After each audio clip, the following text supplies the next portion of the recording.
Dehydration is a common problem when you are walking on those terrains. हमें लगता है कि हम बर्फ में चल रहे हैं तो बहुत ठंड होगी, लेकिन वैसे ठंड होती है, लेकिन जब आप चल रहे होते हो you tend to get warm up and then obviously you are sweating as well. तो when you sweat you dehydrate, you lose water and salts from your body. तो आपने अगर डिहाइड्रेशन अगर आपको हो गई तो फिर आपको एल्टीट्यूड सिकनेस जल्दी से मतलब हो सकती है। So you have to prevent dehydration, और उसके लिए पानी बहुत सारा पीना पड़ता है। और specially this oral rehydration therapy, हम लोग तो ORS के वो सैशेज अपने साथ रखते हैं और जब वो पानी में डालो उसको बनाया और उसको पीते गए। So at least 2-3 litres of water जरूर पीना है आपने रोजाना ट्रैक करते हुए। Weather in these terrains is always unpredictable. ये काराकोरम के जो टेरेन है ना, इधर जो वेदर कंडीशंस हैं ये हमेशा अनप्रेडिक्टेबल होती है। यू कैन नेवर प्रेडिक्ट कि अभी व्हाट्स गोना हैपन नेक्स्ट। अभी इतनी तेज धूप पड़ रही है, उसके हो सकते 10 मिनट बाद अचानक तेज बारिश शुरू हो जाए, उसके 10 मिनट बाद अचानक जी स्नोफॉल स्टार्ट हो जाए। It's like that. So you have to be prepared accordingly.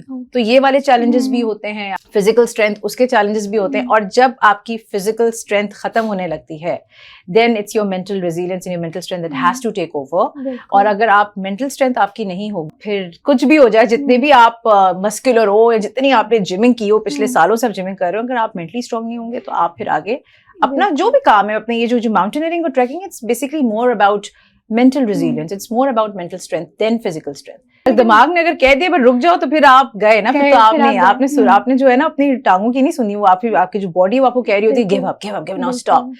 लेकिन इधर से आपने स्टॉप नहीं होना है ना, ये आपको चलाता रहता है। अच्छा, आपने बताया ना कि प्रिपेयर्ड रहना होता है because anything can happen, it's very unpredictable. Yes. तो लाइक खाने पीने की एंड जो ह्यूमनली हमारी नीड्स होती हैं उन सब के लिए किस तरीके से प्रिपेयर करते हैं, लाइक क्योंकि इतना ज्यादा लोड भी नहीं लेकर जा सकते, वो उसका क्या किया? एक्चुअली देखो, खाने की पूरी एक टीम वर्क होता है हमारा, ठीक है। एक तो हमारी टीम थी जो मैंने कहा 8 मेंबर टीम थी।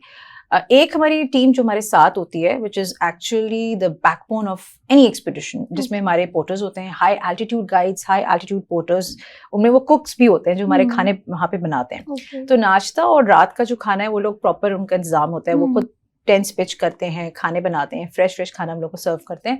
लेकिन लंच का टाइम यूजुअली स्किप हो जाता है बिकॉज हमें चलना बहुत होता है। तो हम अपने साथ जो है वो कुछ जैसे एनर्जी बार्स रख लिए, ओरल रिहाइड्रेशन थेरेपी यानी ORS जो है वो पूरा उसके बना के पानी के साथ वो भी रखा, because you sweat a lot and you tend to dehydrate. Dehydration is a common problem when you're walking on those terrains. हमें लगता है कि हम बर्फ में चल रहे हैं तो बहुत ठंड होगी, लेकिन वैसे ठंड होती है, लेकिन जब आप चल रहे होते हो you tend to get warm up and then obviously you are sweating as well. So when you sweat you dehydrate, you lose water and salts from your body. तो आपने अगर डिहाइड्रेशन अगर आपको हो गई तो फिर आपको एल्टीट्यूड सिकनेस जल्दी से मतलब हो सकती है। So you have to prevent dehydration.